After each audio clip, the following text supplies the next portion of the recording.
मेरे चैनल पर आपका स्वागत है। आज का हमारा विषय है मैंने अपने दिमाग को कठिन काम करना पसंद करने के लिए कैसे धोखा दिया। Dopamine detox. आपको शायद अपने फोन पर वीडियो गेम खेलने या सोशल मीडिया करने में कोई समस्या नहीं होती। वास्तव में मुझे यकीन है कि आप स्क्रीन के सामने बैठकर इन दोनों गतिविधियों को 2 घंटे या इससे भी अधिक समय तक बिना अपना ध्यान हटाए कर सकते हैं। लेकिन अध्ययन करने के बारे में क्या, आधे घंटे के लिए? ओह, यह थोड़ा मुश्किल हो सकता है।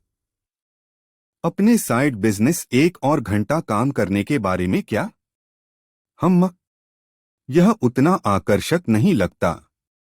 हालांकि आपको तार्किक रूप से पता है कि अध्ययन, व्यायाम, व्यवसाय निर्माण या कुछ उतना ही उत्पादक काम करना आपको लंबे समय में अधिक लाभ देगा, फिर भी आप टीवी देखना, वीडियो गेम खेलना और सोशल मीडिया करना ज्यादा पसंद करते हैं। कोई यह तर्क दे सकता है कि यह स्पष्ट है कि क्यों। एक गतिविधि आसान है और इसमें ज्यादा प्रयास की आवश्यकता नहीं होती, जबकि दूसरी गतिविधि कठिन है और इसके लिए आपको खुद को लगाना पड़ता है। लेकिन कुछ लोगों को नियमित रूप से अध्ययन करने, व्यायाम करने या अपने साइड प्रोजेक्ट्स पर काम करने में कोई समस्या नहीं होती है। इससे एक सवाल उठता है, क्यों कुछ लोग कठिन काम करने के लिए अधिक प्रेरित होते हैं? क्या कठिन काम करना आसान बनाने का कोई तरीका है? इस सवाल का जवाब देने के लिए हमें इस दिमाग के न्यूरोट्रांसमीटर पर नजर डालनी होगी, डोपामाइन। डोपामाइन को अक्सर आनंद का अणु माना जाता है, लेकिन यह ठीक से इसका काम नहीं है। डोपामाइन हमें चीजें चाहने के लिए प्रेरित करता है और यही चाह उठने और काम करने के लिए हमें प्रेरणा देती है। अगर आपको यकीन नहीं है कि डोपामाइन कितना शक्तिशाली है, तो मैं आपको कुछ प्रयोगों से परिचित कराता हूं, जो तंत्रिका वैज्ञानिकों ने चूहों पर किए थे। शोधकर्ताओं ने चूहों के दिमाग में इलेक्ट्रोड लगाए। जब भी चूहा एक लीवर खींचता, शोधकर्ता चूहे के दिमाग में इनाम प्रणाली को उत्तेजित करते। परिणाम यह निकला कि चूहों में ऐसी तीव्र इच्छा उत्पन्न हो गई कि वे घंटों तक लगातार लीवर खींचते रहे। चूहे खाना खाने से इनकार कर देते थे या सोने से भी। वे बस लगातार लीवर दबाते रहते थे जब तक कि वे थकान से गिर नहीं जाते। लेकिन फिर प्रक्रिया उलट दी गई। शोधकर्ताओं ने दिमाग के इनाम केंद्र में डोपामाइन की रिलीज रोक दी। परिणामस्वरूप चूहे इतने सुस्त हो गए कि पानी पीने के लिए उठना भी मेहनत का सार्थक नहीं लगा। वे खाना नहीं खाते थे। वे संभोग करना नहीं चाहते थे। उन्हें कुछ भी चाहना नहीं था। आप कह सकते हैं कि चूहों ने जीने की सारी इच्छा खो दी थी। हालांकि अगर भोजन को सीधे उनके मुंह में रखा जाता, तो चूहे खाना खाते और आनंद लेते। बस खुद उठकर ऐसा करने का प्रेरणा नहीं था। आपको लगेगा कि भूख या प्यास ही हमें भोजन या पानी हासिल करने के लिए प्रेरित करती है। लेकिन यहाँ डोपामाइन भी एक महत्वपूर्ण भूमिका निभाता है। ये चूहों पर किए गए प्रयोग अतिशयोक्तिपूर्ण मामले हो सकते हैं, लेकिन आप इसी तरह के प्रभाव मनुष्यों और हमारे दैनिक जीवन में भी देख सकते हैं। वास्तव में आपका दिमाग कुछ हद तक इस आधार पर प्राथमिकताएं निर्धारित करता है कि वह कितना डोपामाइन प्राप्त करने की उम्मीद कर रहा है। यदि कोई गतिविधि बहुत कम डोपामाइन छोड़ती है, तो आपको उसे करने के लिए बहुत अधिक प्रेरणा नहीं मिलेगी। लेकिन यदि कोई गतिविधि बहुत अधिक डोपामाइन छोड़ती है, तो आप बार बार उसे करने के लिए प्रेरित होंगे। तो कौन से व्यवहार डोपामाइन छोड़ते हैं? कोई भी गतिविधि जहां आप उम्मीद करते हैं कि कोई संभावित पुरस्कार हो सकता है, वह इसे छोड़ती है। लेकिन अगर आप जानते हैं कि उस व्यवहार से कोई तत्काल पुरस्कार नहीं मिलेगा, तो आपका दिमाग इसे छोड़ेगा नहीं। उदाहरण के लिए, आप किसी आरामदायक भोजन को खाने से पहले आपका दिमाग डोपामाइन छोड़ता है क्योंकि आप उम्मीद करते हैं कि भोजन से आपको अच्छा महसूस होगा, यहाँ तक कि अगर वास्तव में आपको बुरा महसूस कराता है। ऐसा इसलिए है क्योंकि आपके दिमाग को यह चिंता नहीं है कि उच्च डोपामाइन गतिविधि आपके लिए हानिकारक है या नहीं। वह बस इसका और अधिक चाहता है। एक प्रतीकात्मक उदाहरण, कोई ड्रग एडिक्ट हो सकता है। वह जानता है कि वह जो कर रहा है उसके लिए अच्छा नहीं है, लेकिन वह सिर्फ उस ड्रग की और मात्रा प्राप्त करना चाहता है। आपको हाई करने के अलावा कोकीन और हेरोइन अप्राकृतिक मात्रा में डोपामाइन छोड़ते हैं, जो आगे चलकर उनकी लत और बढ़ा देती है। बेशक यह ध्यान रखना जरूरी है कि लगभग हर चीज कुछ न कुछ मात्रा में डोपामाइन छोड़ती है। प्यासे होने पर पानी पीना भी ऐसा ही करता है। लेकिन सबसे अधिक डोपामाइन तब छूटता है जब आपको कोई इनाम अचानक मिल जाता है। एक उदाहरण है किसी कैसीनो में स्लॉट मशीन पर खेलना। यहाँ तक कि अगर आप तब तक सिर्फ पैसे गंवा रहे थे, आप अंत में एक बड़ा इनाम पाने की उम्मीद करेंगे। आपको सिर्फ यह नहीं पता कि यह कब हो सकता है। और आज के डिजिटल समाज में हम अपने दिमाग को रोजाना अप्राकृतिक रूप से उच्च स्तर के डोपामाइन से भर रहे हैं, भले ही हमें इसकी जानकारी न हो। कुछ उच्च डोपामाइन व्यवहारों के उदाहरण इस प्रकार हैं: सोशल मीडिया वेबसाइट्स करना, वीडियो गेम खेलना, इंटरनेट पर पोर्नोग्राफी देखना आदि। हम उन व्यवहारों में से प्रत्येक से किसी न किसी प्रकार का इनाम प्राप्त करने की उम्मीद करते हैं। यही कारण है कि हम लगातार अपने फोन की जांच करते रहते हैं। हम किसी टेक्स्ट संदेश या अन्य अधिसूचना की उम्मीद करते हैं, और हम जानते हैं कि अंत में हमें वह मिलेगा। हम वैसे ही चूहों की तरह बनते जा रहे हैं जो लीवर खींचकर डोपामाइन का नशा प्राप्त करने की कोशिश कर रहे होते हैं। और आपको लग सकता है, तो क्या हुआ? यह तो मुझे किसी भी तरह से नुकसान पहुंचा रहा नहीं है। लेकिन आप गलत हैं। हमारे शरीर में एक जैविक तंत्र होता है जिसे होमियोस्टेसिस कहा जाता है। इसका अर्थ है कि हमारा शरीर आंतरिक भौतिक और रासायनिक स्थिति को संतुलित स्तर पर बनाए रखना पसंद करता है। जब भी कोई असंतुलन उत्पन्न होता है, हमारा शरीर उसके अनुकूल हो जाता है। मैं आपको एक उदाहरण देता हूं।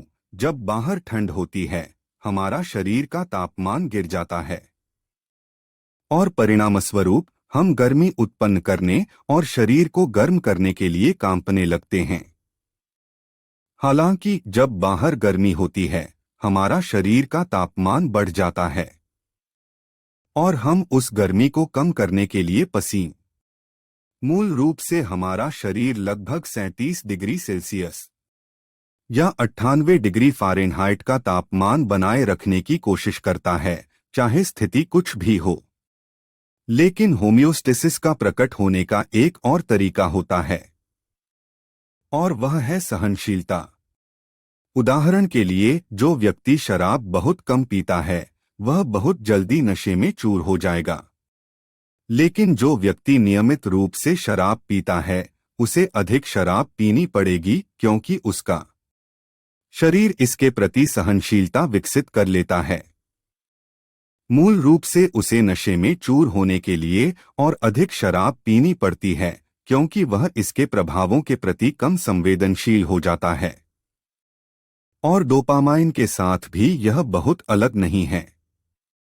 आपका शरीर होमियोस्टेसिस बनाए रखने की कोशिश करता है, इसलिए यह आपके डोपामाइन रिसेप्टर्स को डाउनरेगुलेट करता है। मूल रूप से आपका दिमाग उच्च स्तर के डोपामाइन के साथ रहने की आदी हो जाता है और वह स्तर आपका नया सामान्य बन जाता है। इस प्रकार आप डोपामाइन के प्रति सहनशीलता विकसित कर लेते हैं। यह एक बड़ी समस्या हो सकती है क्योंकि जो चीजें आपको उतना डोपामाइन नहीं देती वे आपको अब रुचिकर नहीं लगती और उन्हें करने के लिए खुद को प्रेरित करना कहीं अधिक कठिन हो जाता है। वे नीरस और कम मजेदार लगती हैं क्योंकि उनसे उतना डोपामाइन नहीं मिलता जितना कि उन चीजों से मिलता है जो इसे उच्च मात्रा में छोड़ती हैं।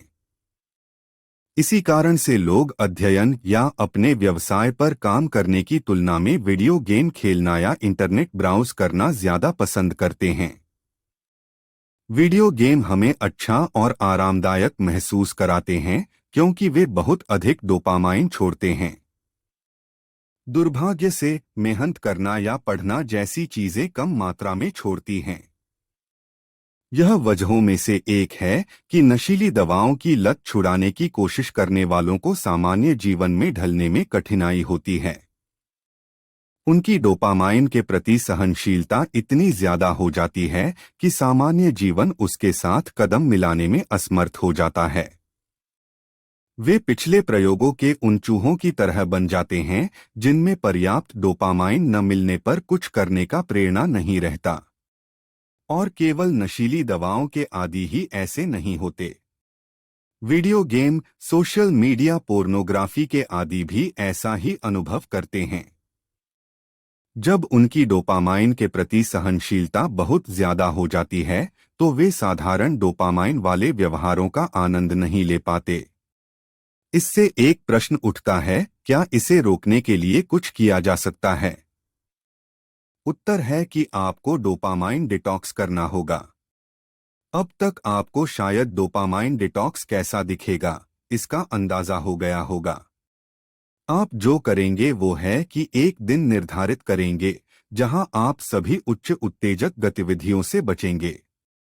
आप अपने दिमाग को उच्च मात्रा में डोपामाइन से भरना बंद कर देंगे और आपके डोपामाइन रिसेप्टर्स को रिकवर करने देंगे।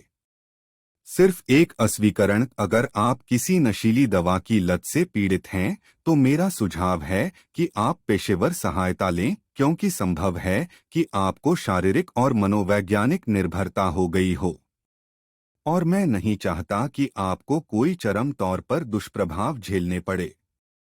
अब वापस डिटॉक्स पर आते हैं। आप पूरे एक दिन के लिए जितना संभव हो उतना कम मजा करने की कोशिश करेंगे। आप इंटरनेट या अपने फोन या कंप्यूटर जैसी कोई भी तकनीक का इस्तेमाल नहीं करेंगे।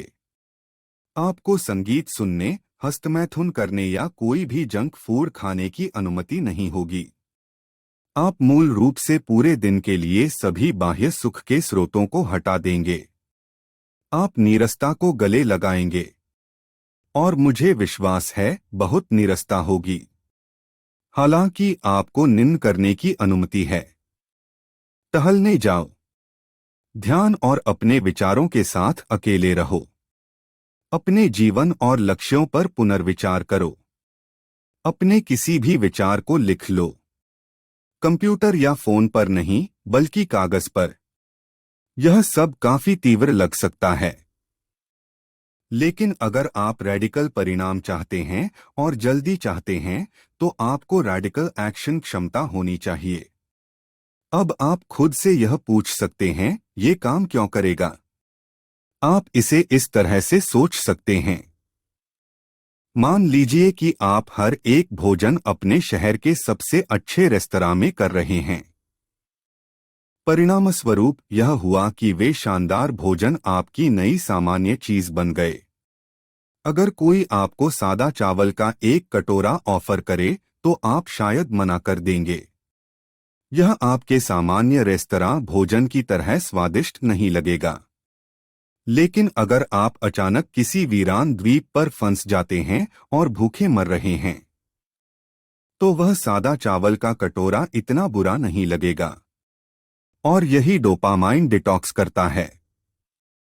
यह आपको आमतौर पर मिलने वाले सभी सुखों से वंचित कर देता है और बदले में वह कम संतोषजनक गतिविधियों को अधिक वांछनीय बना देता है। सरल शब्दों में, डोपामाइन डिटॉक्स इसलिए काम करता है क्योंकि आप इतने बोर हो जाते हैं कि बोरिंग चीजें अधिक मजेदार लगने लगती हैं। अब अगर आप ऐसी चरम कार्रवाई नहीं करना चाहते और सभी सुखों से खुद को वंचित नहीं करना चाहते, तो आप एक छोटा डोपामाइन डिटॉक्स कर सकते हैं। आप सप्ताह का एक दिन चुनेंगे जहां आप अपनी उच्च डोपामाइन गतिविधियों में से एक को पूरी तरह से टालेंगे, चाहे वह व्यवहार कुछ भी हो। शायद अपना फोन हर समय चेक करना, कंप्यूटर पर वीडियो गेम खेलना, टीवी पर लगातार घंटों तक बैठकर देखना, जंक फूड खाना, इंटरनेट पर अश्लील सामग्री देखना, कुछ भी। और अब से हर हफ्ते एक पूरे दिन के लिए आप उस गतिविधि से बचेंगे। आप अन्य चीजें अभी भी कर सकते हैं, लेकिन जो व्यवहार आपने चुना है वह प्रतिबंधित है। हाँ, आपको थोड़ा बोरिंग महसूस होगा, लेकिन यही मकसद है। आप चाहते हैं कि आपके डोपामाइन रिसेप्टर्स उस अप्राकृतिक रूप से उच्च डोपामाइन से रिकवर करें जो आपके दिमाग को भर रहा है।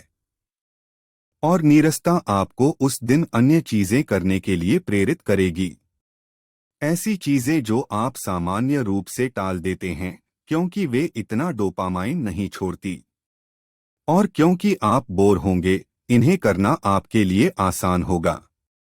बेशक कभी कभी उच्च डोपामाइन व्यवहार से बचना अच्छा होता है, लेकिन आदर्श रूप से आपको उन व्यवहारों से पूरी तरह बचना चाहिए, या कम से कम जितना संभव हो।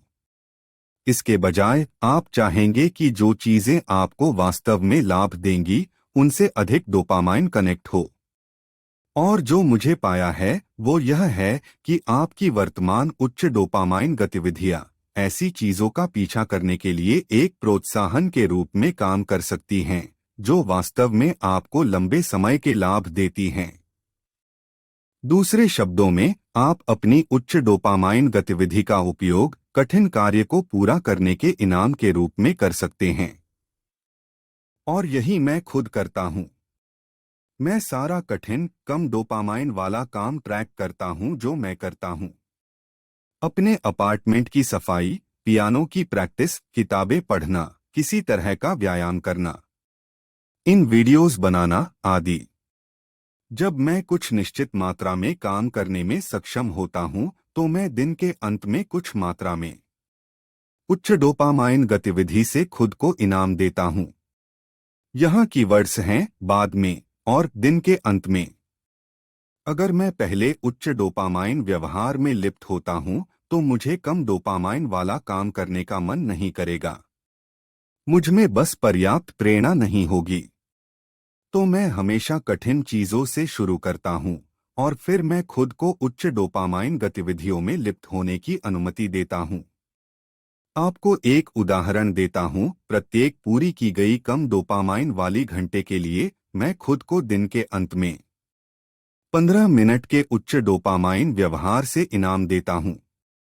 इसका मतलब है कि 8 घंटे के कम डोपामाइन वाले काम के लिए मैं खुद को लगभग 2 घंटे का उच्च डोपामाइन व्यवहार करने की अनुमति देता हूँ।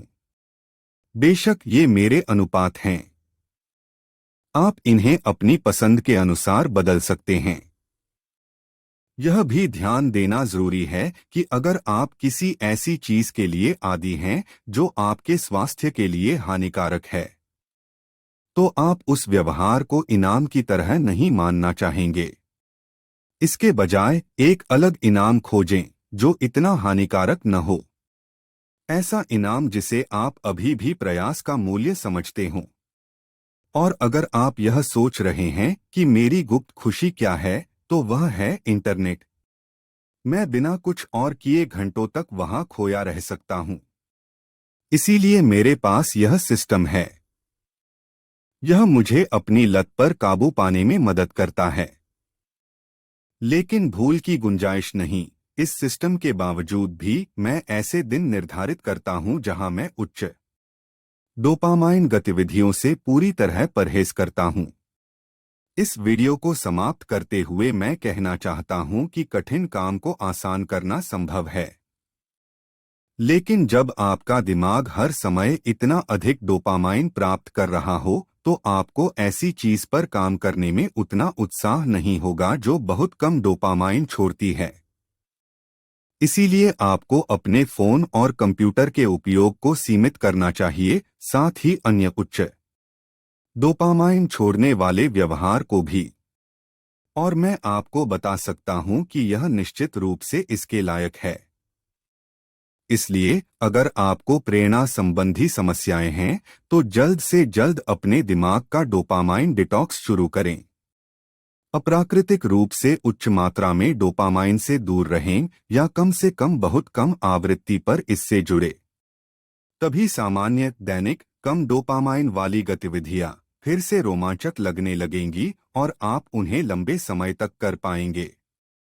हम सभी कुछ हद तक डोपामाइन के आदी हैं और यह अच्छी बात है, क्योंकि डोपामाइन हमें हमारे लक्ष्यों को प्राप्त करने और स्वयं को सुधारने के लिए प्रेरित करता है।